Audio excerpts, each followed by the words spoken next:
అపర సుబ్రహ్మణ్యావతారులన్న పేరు ఉన్నవారు భగవాన్ రమణులు.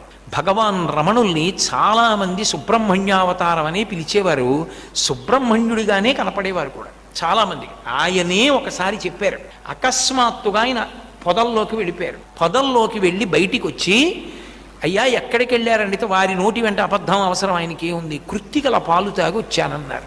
ఆయన అరుణాచలం పొదల్లోకి వెళ్ళి కృత్తికలు పాలిచ్చేవారు అని చెప్పేవారు. ఆయన గోచి పెట్టుకుని పళనిలో సుబ్రహ్మణ్యుడు ఎలా ఉంటాడో అలాగే ఉండేవారు, కర్ర పట్టుకుని నిలబడితే. చాలామందికి రమణ మహర్షిలో సుబ్రహ్మణ్య దర్శనమైంది. ఆ రమణ మహర్షి శరీర త్యాగం చేసి మోక్షానికి వెళ్ళేటప్పుడు కొన్ని లక్షల మంది చూశారు. ఆయన శరీరంలోంచి జ్యోతి బయటికి వచ్చి రాత్రి 8 గంటలకి చీకట్లో అరుణాచలం గిరికంతా ప్రదక్షిణం చేసి ఈశాన్య దిక్కునున్న శిఖరంలోకి వెళ్ళిపోయింది.